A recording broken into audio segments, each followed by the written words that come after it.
할렐루야. 볼륨 조금만 올려주실래요? 잘 지내셨어요? 오랜만에 뵙죠. 별로 안 보고 싶으셨나 봐요. 오늘 성교회 헌신 예배 우리 하나님께 드리고 있습니다. 헌신 예배, 오늘 헌신이라는 게 몸을 드리는 거잖아요. 그래서 로마서 12장 1절 말씀에 보면 너의 몸을 하나님 기뻐하시는 거룩한 산 제물로 드려라. 헌신한다는 것과 우리 몸을 드린다는 것은 동의어 같은 뜻인 것 같습니다. 그래서 오늘 제목을 우리가 전적 헌신 또 너의 몸을 드려라 그런 개념에서 한번 살펴볼까 합니다. 지금까지 헌신 예배 많이 드리셨죠? 제가 올해 목사님께 듣기로도 3번째 드리는 걸로 알고 있어요. 재직 헌신 예배, 여전도의 헌신 예배, 여성교회, 남성교회 헌신 예배. 이제 헌신 예배를 이 정도 드렸으면 헌신 잘하고 계시죠? 더 드려야 돼요? 네.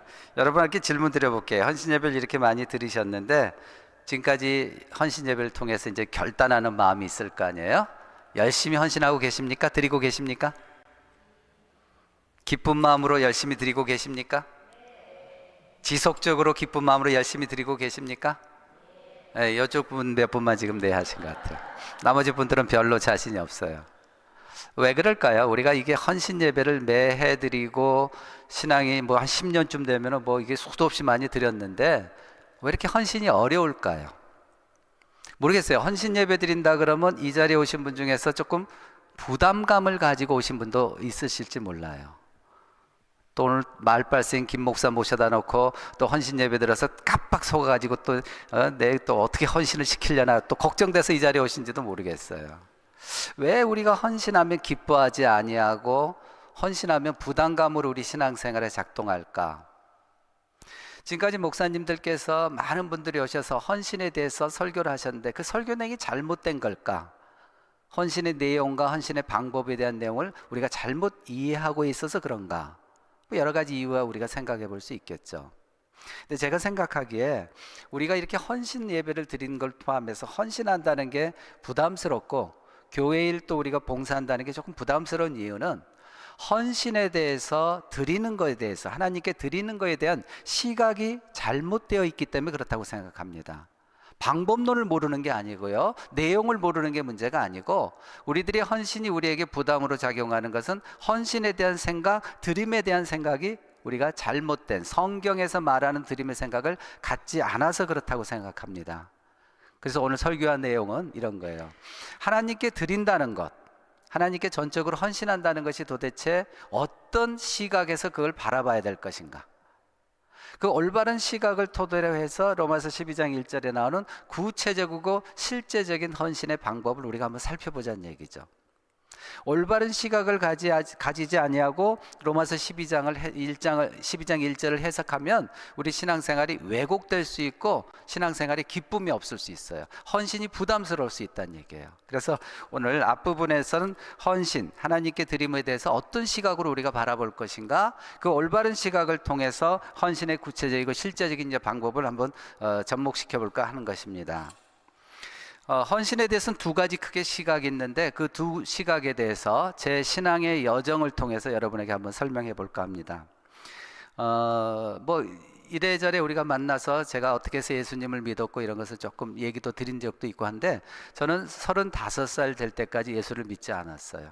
물론 이제 처갓집은 다 이북에서 오셔서 다 믿는 집안이었지만 1996년 6월 9일 날 딸아이 교통사고로 인해서 그 다음 주에 바로 이제 교회에 등록하고 예수 그리스도를 구원주로 받아들였습니다. 96년 6월 9일입니다.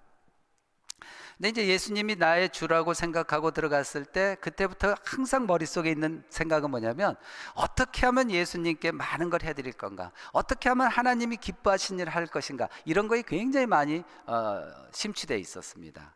그래서 들어가자마자 하나님께서 좋아하신다는 제자 훈련 들어가자마자부터 멘토를 잘못 만나고 11조 바로 그냥 생활하게 되고 11조는 한참 지나고 보니까 뭐 1년 동안 지나도 안 하신 분도 많던데 하여튼 뭐 그렇게 하고 엄청 열심히 했어요. 97년에는 이제 미국에 연구년 갈 기회가 있었는데 그때 가서는 완전히 뭐 했냐면 한인교회 집사 역할을 했어요. 한 교회에서 우리가 전체 교회를 관리하는 관리 집사 역할을 했어요. 저희는 그래도 조금 교회가 재정이 있어서 그런지 독립 건물이 있었고 커다란 잔디밭이 있었습니다. 매주 가서 제가 잔디 깎았어요.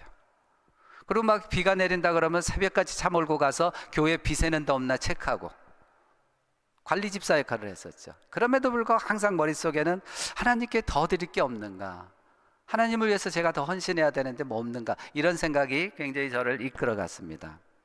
2003년에 이제 전도사를 시작했습니다. 이건 목회자가 되고서도 그런 생각은 변함이 없었습니다.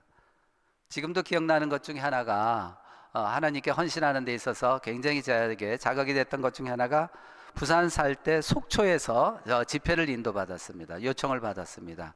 부산에서 속초가 굉장히 먼 거리예요. 차로 가는 것이 굉장히 힘들어서 2박 3일이기 때문에 고속버스를 타고 갔어요. 고속버스 타고 가면 7시간 걸립니다.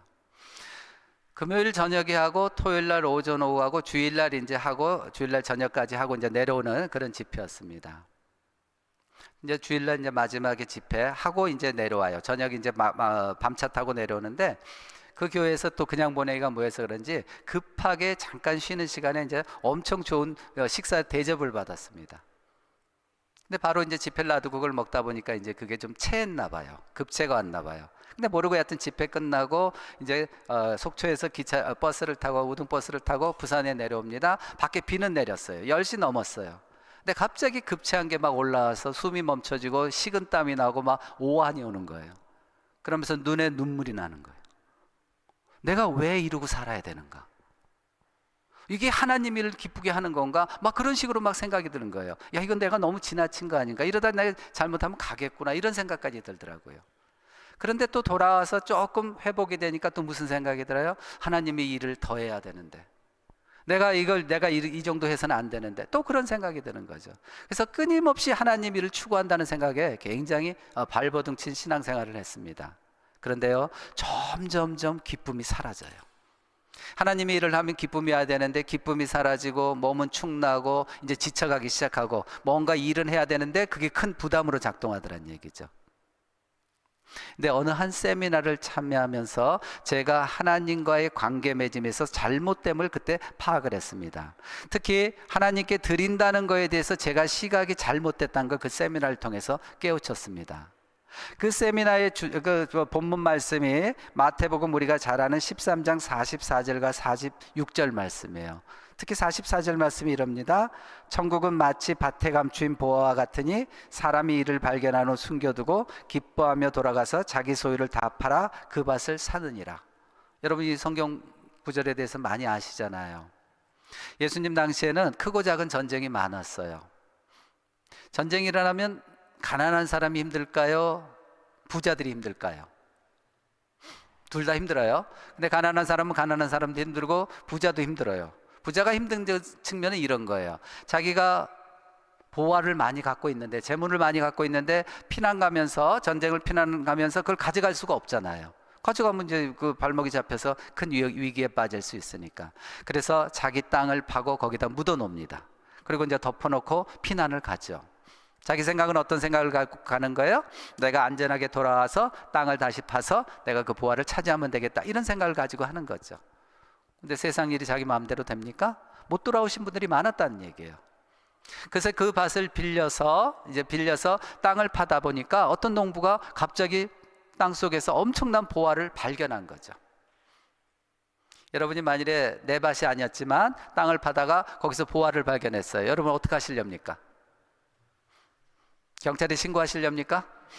독일 경찰은 뭐 신고해도 뭐 한참 있다가 연락이 와요. 4주 전에 뭐 하나 신고했더니 아직도 연락이 없어요. 신고하실까요? 딱 덮어놓는 거죠. 딱 덮어놓고 이제 집에 가서 어떻습니까? 아주 기쁜 거죠. 기가 막힌 것을 발견했다고 기쁨에 들떠 있죠. 그걸로 끝납니까? 결단을 하죠. 어떤 결단합니까? 내가 가지고 있는 모든 소유와 재산을 다 팔아서 저걸 사야 되겠다. 그래서 집도 팔고요, 냉장고도 팔고요, BMW, 벤츠도 팔고요, 마누라도 팔고요, 팔 거 다 팔고요, 마누라 다시 사오고요. 그럼 그렇죠? 모든 걸 다 팔아서 그걸 소유하는 것이죠. 물론 여기서 밭에 감추인 보화는 예수님이 말씀하신 것은 천국의 가치를 말씀하신 거죠. 그 소중한 천국의 가치를 얻기 위해서는 우리가 가지고 있는 것을 다 팔아서도 그걸 얻는 것이 당연하다. 지금 그런 우리 비유의 말씀이에요. 우리가 가지고 있는 것을 다 팔아서 밭에 감춰진 보화를 사는 건 지극히 논리적이고 당연한 거죠.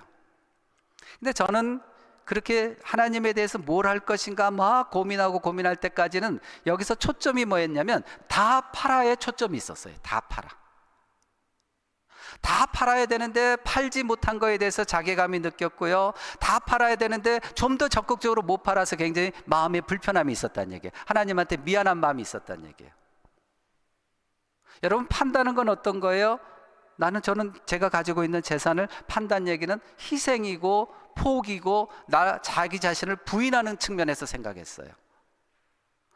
다 팔아의 초점을 갖춘 신앙생활은 어떤 겁니까? 나는 하나님을 위해서 희생한다고 생각해요.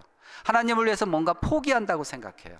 하나님을 위해서 나는 없어진다는 자기 부인의 생각에서 하는 거예요. 그러니까 이것이 어떻습니까? 처음에는 가슴이 뜨거워서 어느 정도 할 수 있을지 모르지만 이것이 계속 지속되면 불편해지는 거예요.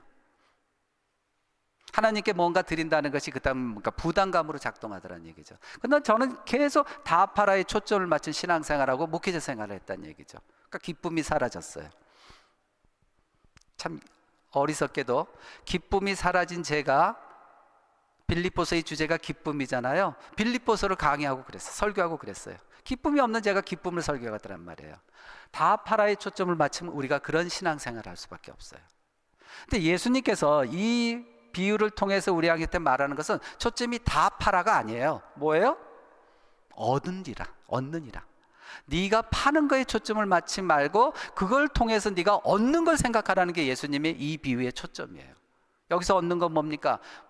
이 세상에서 돈으로 살 수 없는 기가 막힌 것, 천국을 얻는다는 얘기예요. 여러분, 천국이 소중합니까? 여러분이 가진 소유물이 소중합니까? 어떤 게 더 가치가 커요? 더 큰 것을 얻기 위해서 내가 가지고 있는 하찮은 걸 파는 건 지극히 당연한 거 아닌가요?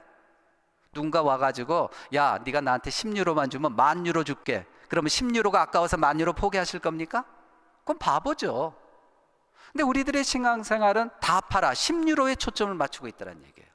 하나님께서 10,000유로를 주겠다고 하는데 그것을 포기하고 그것은 안 받겠다 그러고 10유로 나가는 게 손에 떨리고 있다는 얘기예요. 저는 그렇게 신앙생활을 했어요.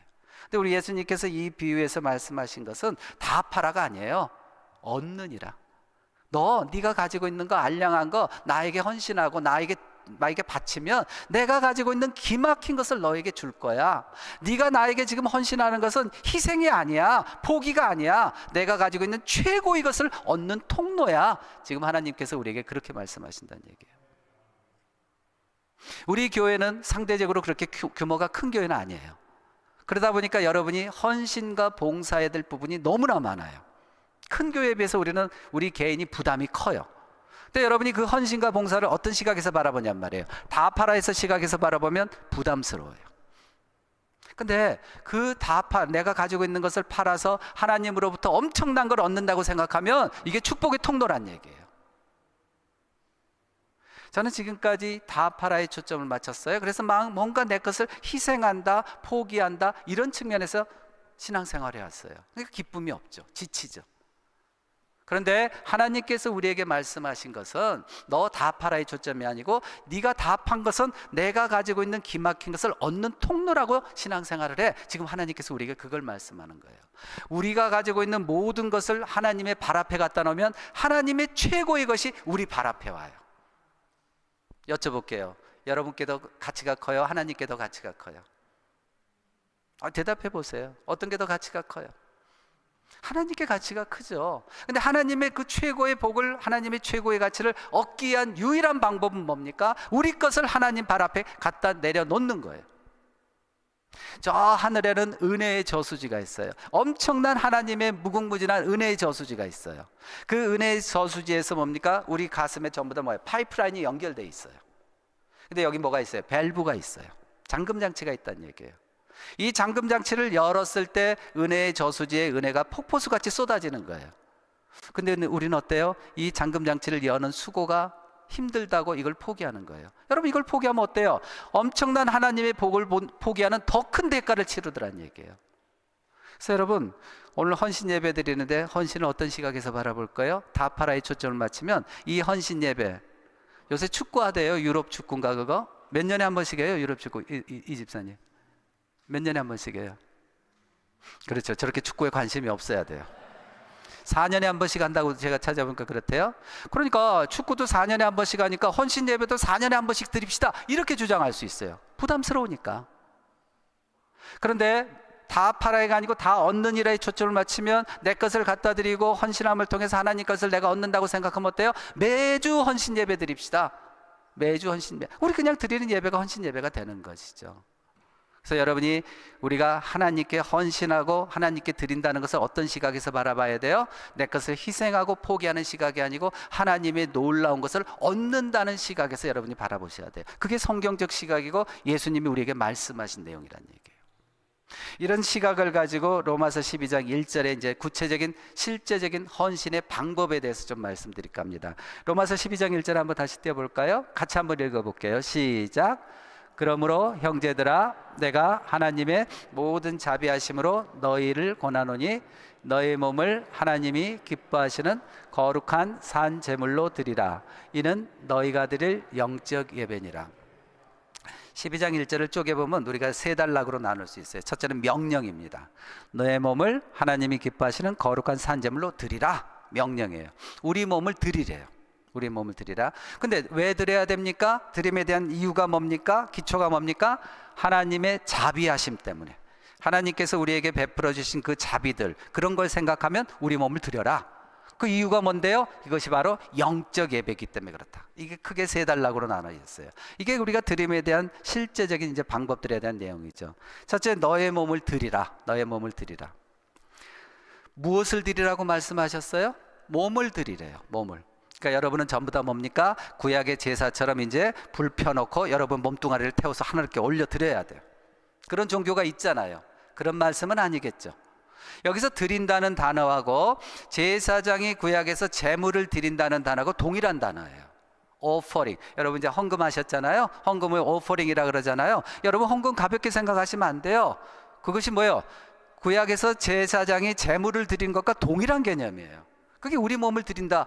그렇죠? 우리 몸을 드릴 수 없으니까 이제 우리가 감사의 마음을 담아서 헌금하는 거죠. 그 단어예요. 드린다는 얘기 같은 오프하는 같은 개념이에요. 근데 몸을 드린다는 말이 참 그렇죠. 몸을 드린다는 것은 아까 말씀드린 것처럼 우리의 실제 몸을 하나님께 불태워 올려드린다는 게 아니고 우리 몸을 통해서 이루어지는 삶의 모든 영역을 하나님의 영광과 하나님 나라 확장을 위해서 사용하라는 얘기예요.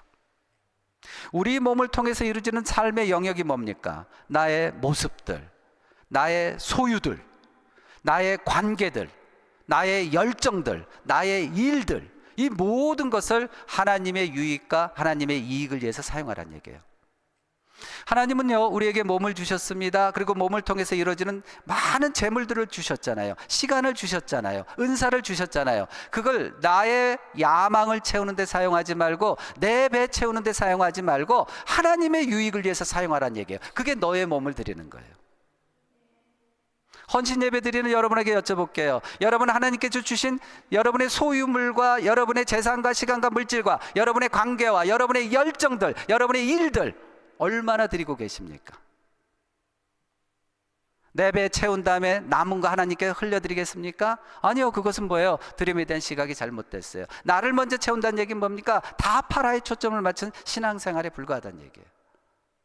너의 몸을 드리라는 얘기예요. 몸을 통해서 일어나는 모든 삶의 영역들을, 나의 관계들, 우리들 많이 관계 맺고 살잖아요. 학생이면 학업을, 직장인이면 직업을, 가정주부면 가정사역을, 목사는 목사의 사역을 하나님의 영광을 위해서 드리라는 얘기예요. 이게 너의 몸을 드리라는 얘기죠. 근데 이 드린다는 개념은요, 드린다는 동사의 시제를 보면 특정한 시점에 특정한 행위에 특정한 날짜에 국한돼 있어요. 드린다는 것은요 특정한 날짜에 내가 하나님께 나의 모든 소유를 드리겠습니다라고 딱 정해진단 말이에요. 근데 일반적으로 우리가 이제 착각하는 건 내가 예수 그리스도를 나의 구세주로 영접하는 순간 내가 나의 모든 것을 하나님께 드리는 것과 동일한 시점으로 착각하는데, 물론 그런 분도 계시지만 대부분 그렇지 않아요. 지금 여기서 너의 몸을 드리라는 얘기는 예수 그리스도를 구세주로 인정하라는 얘기가 아니에요. 나의 주님으로 인정하라는 얘기예요. 구세주의 문제는 이미 로마서 앞장에서 뭡니까? 1장부터 3장은 우린 죄인입니다. 4장에서 5장이 뭡니까? 예수 그리스도의 십자가 달려 돌아가셔서 우리는 구원받았습니다. 예수 그리스도가 우리의 구원주이면서 이미 4장에서 5장에서 해결된 문제예요. 여기서는 지금 12장 문제예요. 이건 뭐예요? 로드십을 인정하라는 얘기예요. 네 삶의 주인은 너가 아니야, 나야. 그걸 고백하라는 얘기예요. 그걸 결단하라는 얘기예요. 우리는 예수 그리스도가 나의 삶의 주인입니다 하고 구세주로 고백한 이후에도 많은 경우에 예수님의 이익과 나의 이익이 충돌돼 가지고 갈등 속에서 신앙생활하는 경우가 많아요. 그런 경우 많이 있죠. 우리 여기는 독일은 별로 그런 게 적용이 안 되겠지만 한국에 가면은 입시가 보통 장난이 아니잖아요. 고3들 되면 부모님이 대충 어떻게 해요? 야, 대학 갈 때까지는 주일날 그냥 눈 감고 학원 가. 대학 가면 또 뭐 그때 교회 오면 돼. 주일 지키는 거, 주일 성수하는 것과 뭡니까? 자기 자신의 이익, 학업이라는 것과 충돌되니까 어때요? 기꺼이 주일 성수를 포기하고 학업을 챙겨. 이게 뭐예요? 이것이 내 삶의 주인이 하나님이라는 고백에서 어긋나는 거라는 얘기예요. 그래서 갈등 속에서 산다는 얘기예요. 제가 여기서 말하는 겁니까? 로드십을 인정하라는 얘기예요. 로드십을. 주권을 인정하라는 얘기예요. 그런데 아까 말씀드렸지만 내 삶의 주인이 하나님입니다 하고 내 삶의 주인, 나를 구원해 주신 구세주가 하나님입니다. 이건 좀 성격이 다르다는 얘기예요. 여러분 잘 아는 것이 아브라함의 신앙생활을 보면 알아요. 아브라함은 갈대아 우르에서 창세기 11장에 보면 하나님의 말씀을 듣고 고향 친척 아비집을 떠나잖아요. 고향을 떠나잖아요. 그때는 예수 그리스도가 구세주로 인정한 거예요. 그러나 실제로 예수님이 나의 삶의 주인입니다는 어디서 고백이 일어나요? 창세기 22장 모리아 사건에서 이삭 바치는 사건. 진짜 내 자식도 하나님 것입니다. 그러니까 하나님이 잡아라. 그러니까 잡으려고 흉내 내잖아요. 여러분도 혹시라도 구세주는 인정했는데 나의 로드십 주인으로 인정 안 하셨다면 오늘 결단하시기 바랍니다. 내 모든 삶의 소유물과 내 모든 관계들, 나의 열정들, 나의 모든 일들이 다 하나님이 주인이십니다. 오늘 결단하시기 바랍니다. 나는 이미 결단하셨다. 그런 분들은 어떻습니까? 재확신하시기 바랍니다. 한번 결단해서 그걸로 끝나서는 안 돼요. 부산에 살다 보니까 참 부산 사람들이 조금 뭐예요? 무뚝뚝해요. 아주 사랑의 표현을 잘 안 해요. 어떤 부산 부부가 막 싸우는 거예요. 결혼한 지 한 30년이 지났는데 싸워요. 싸우는 내용이 그거예요. 부인이 그런 거예요. 당신은 어떻게 결혼 서약할 때만 사랑합니다 소리 해놓고 30년 동안 나한테 사랑한다는 소리 한 번도 안 합니까? 막 여자가 이제 남편한테 따지는 거예요. 남편이 뭐라 그래요? 내가 결혼 서약할 때 사랑한다고 했는데 그게 안 변했으니까 그냥 안 하고 있는 거야. 변하면 내가 얘기해 줄게. 그러더래요. 그게 사랑이에요? 결혼 서약 때 사랑합니다 고백한 이후에 시간과 환경에 따라서 사랑합니다를 우리가 재갱신해야 되죠. 그게 사랑인 거죠. 확인해야 되겠죠. 드린다는 게 뭡니까? 우리가 이렇게 매 순간 삶의 결정이 된다는 얘기예요. 특정한 시점에 드릴 것을 우리가 결단하고 매 순간마다 하나님이 저의 삶의 주인이십니다. 이걸 고백해야 된다는 얘기예요. 이 고백이 없으면요, 우리는요 헌신 예배 계속 드려도 맨날 그 자리예요. 맨날 그 자리예요. 하나님이 우리 삶의 주인 되심을 믿으시기 바랍니다. 그럼 하나님께 우리 것을 드리면 하나님이 기뻐 다 받으신가? 어떤 분이 그렇더라고요. 교회에 좀 헌금을 해야 하는데 돈이 없습니다. 그러면서 저한테 한다는 소리가 로또 사서 당첨돼서 드리면 안 될까요? 어떠세요? 로또 사서 당첨돼서 큰 돈 하나님께 드리면 하나님 기뻐하시겠죠? 그런 기뻐 받으시는 예물이 아니에요. 하나님께서는요 우리가 몸을 드릴 때, 우리 삶의 영역을 드릴 때 다 받는 게 아니에요. 조건이 있어요. 뭐라고 있어요? 기뻐하시고 거룩하고 산 제물로 드릴 때 받으신대요. 기뻐하신다는 건 뭐예요? 아까 말했죠. 우리 몸을 통해서 의의 병기로 사용해야 되는데 불의의 병기로 사용해서 하나님께 뭔가 드렸다? 하나님 싫어하신다는 얘기예요.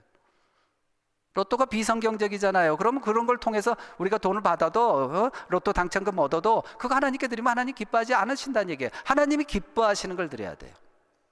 거룩한 걸 드린다는 건 뭡니까? 흠 없고 점 없는 걸 드려야 돼요. 이건 뭐예요? 하나님의 말씀에 의해서 내 삶이 재해석된 것을, 이런 걸 드려야 된다니. 말씀이 우리 삶을 이끌어갔을 때 우리가 거룩한 산제물로 드리는 거죠. 마지막 세 번째, 하나님께 원하니까 뭐예요? 거룩한 산제물로 드리래요. 이게 이제 조금 어려워요. 산제물로 드려라. 제사라든가 제물은요 전부 다 죽는 것과 관련돼 있어요. 유교의 제사도 죽은 사람한테 드리지 산 사람한테 제사 안 지내잖아요. 구약에서도 우리가 번제 드릴 때 동물을 죽여서 제물로 태워서 드렸잖아요. 근데 우리 몸을 어떻게 드리래요? 산제물로 드리래요. 산제물로. 이게 참 해석이 어려운데, 우리가 해석이 어려울 때는요 다른 성경 구절 보면 돼요.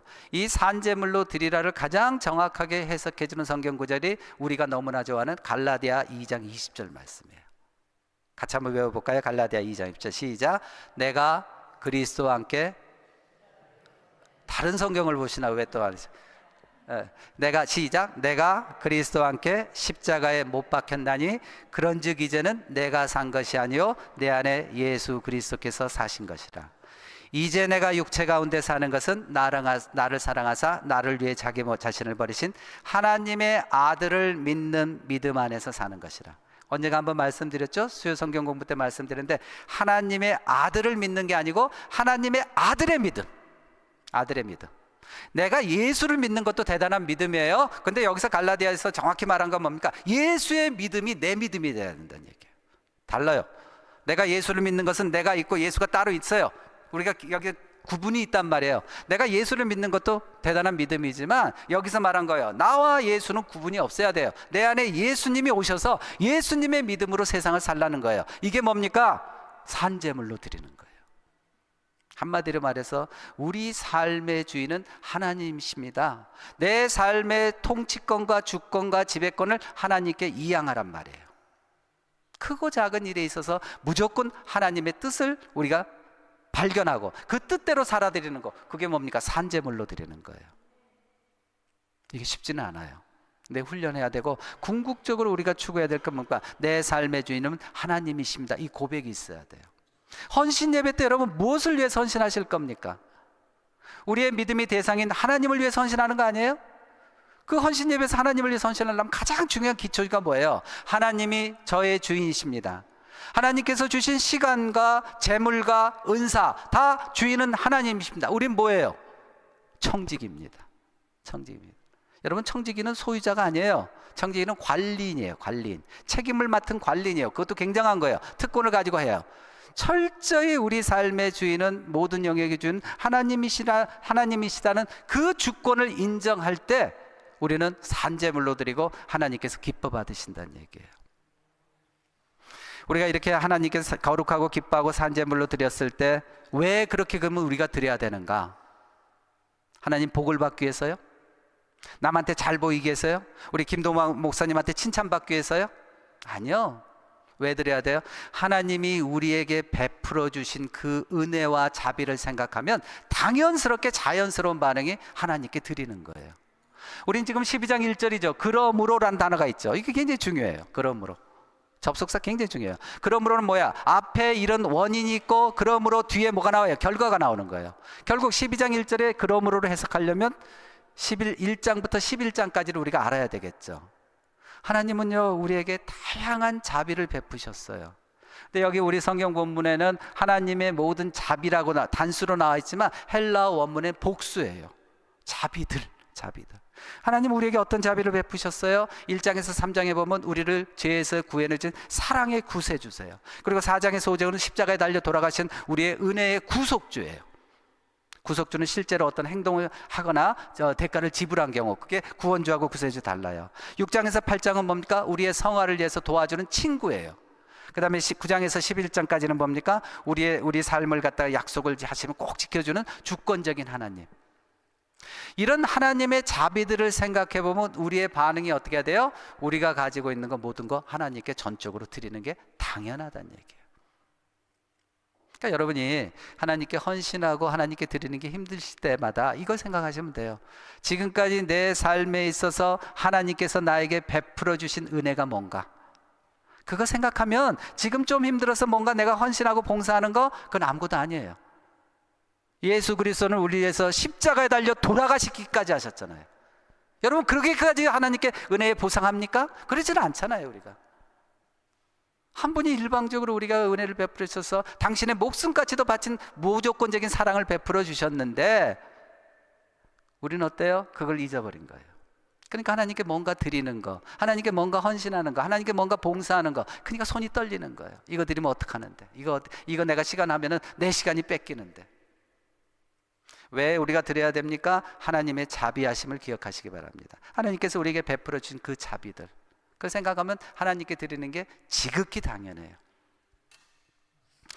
그러면 왜 이것을 드려야 됩니까? 이렇게 드리는 것이 너희가 드릴 영적 예배니라. 이 영적 예배가 여러분이 생각하는 스피리추얼, 그 영적인 측면도 있어요. 근데 여러분이 다른 성경의 번역본을 보면 이 영적 예배를 여러 가지로 해석해 놨어요. 이렇게 우리가 드리는 것, 하나님이 베풀어 주신 자비에 의해서 내가 내 몸을 하나님께 드리는 것이 논리적인 예배다, 이렇게도 나와요. 로지컬. 그렇죠. 하나님이 베풀어 주셨어요. 그러니까 내가 베푸른 걸 감사하게 갚는 거 당연하죠. 이게 논리적이잖아요. 그 다음에 바람직한, 하나님께서 받아주실 만한 예배다, 그런 뜻도 있어요. 왜 우리가 하나님께 드려야 돼요? 그게 논리적인 거고, 그것이 하나님께서 우리에게 베풀어 주신 것에 대해서 갚는 거니까 하나님이 그런 예배를 기뻐 받아주신다는 얘기예요. 우리 지금 헌신 예배 드리고 있어요. 헌신 예배를 포함해서 우리가 드리는 예배 하나님께서 다 받아주실까요? 여러분 그런 고민하면서 신앙생활 하십니까? 여튼 배짱들이 좋아요. 의뢰 예배 드리면 하나님이 다 받아주실 것 같으세요? 아니요. 창세기 보면 가인과 아벨의 얘기 나오잖아요. 누구와 누구는 안 받아주고 누구 건 받아주잖아요. 우리가 드리는 예배 중에서도 하나님이 받지 않는 예배도 있을 수 있어요. 우리가 뭡니까? 하나님께 예배를 드릴 때 당연히 받으실 거란 착각에서, 영적 착각에서 신앙생활하면 안 돼요. 우리가 하나님께 헌신하는 것도 뭡니까? 하나님의 영광을 위해서, 하나님 나라를 위해서 썼을 때 그때 하나님께서 뭡니까? 그것이 바람직하게 기뻐 받으실 수 있는 헌신 예배가 될 수 있다는 얘기예요. 말씀을 정리해 보겠습니다. 오늘 우리 남전대에 헌신 예배를 드리고 있습니다. 헌신 예배를 드리면서 헌신한다는 것, 몸을 드린다는 게 도대체 무슨 뜻인가를 한번 생각해 보았습니다. 내가 가지고 있는 것을 하나님께 드리는 것, 내가 가지고 있는 것을 하나님께 헌신하는 것, 이것을 어떤 시각에서 바라보냐에 따라서 우리 신앙생활이 기쁠 수도 있고 힘들 수도 있고 부담감을 가질 수도 있다는 얘기예요. 어떤 시각에서 바라봐야 됩니까? 하나님이 성경의 비유를 통해서 우리에게 말씀하신 것은 네가 나에게 바치는 거 희생의 시각에서 바라보면 안 돼. 포기의 시각에서 바라보면 안 돼. 이건 뭐예요? 내가 가지고 있는 최고의 복을 네가 얻기 위한 통로로 네가 바라봤으면 좋겠어. 여러분 많은 봉사를 하십니다. 헌신하십니다. 여러분이 드리는 헌신과 봉사를 어떤 시각에서 바라봅니까? 하나님의 복을 받는 그런 통로로 바라보신다면 우리는 뭐예요? 신앙생활이 기쁠 수밖에 없어요. 그러나 내가 뭔가 하나님께 드리는 게 희생과 손해와 나의 포기라고 생각한다면 신앙생활이 부담스러울 수밖에 없어요. 교회에 오는 것이 너무 힘들어진다는 얘기예요. 영원한 결과를 낳는 중요한 질문을 던지면서 설교를 마칠까 합니다. 제 질문을 여러분이 한번 잘 생각해 보십시오. 여러분은 여러분의 모든 소유를 하나님께 전적으로 드려서, 하나님께 전적으로 헌신하여서 하나님이 준비하신 최고의 복을 누리는 삶을 사시겠습니까? 아니면 우리가 가지고 있는 모든 소유를 하나님께 드리는 것에 실패해서, 대가를 지불하는 게 실패해서 하나님의 최고의 복을 받는데 실패하는, 더 큰 비용을 지불하는 그런 인생을 사시겠습니까? 기도하시겠습니다. 참 좋으신 하나님 아버지, 감사합니다. 하나님께 우리의 모든 소유를 드려 전적으로 헌신하여 하나님의 놀라운 복을 받는 우리들 되게 하여 주시옵소서. 하나님께 우리의 모든 소유를 전적으로 드려서 우리들의 삶의 주권을 하나님께 항복하는 것이 우리들의 삶의 행복의 지름길임을 깨닫게 하여 주시옵소서. 이 모든 말씀 우리 주 예수 그리스도 이름으로 기도드리옵나이다. 아멘.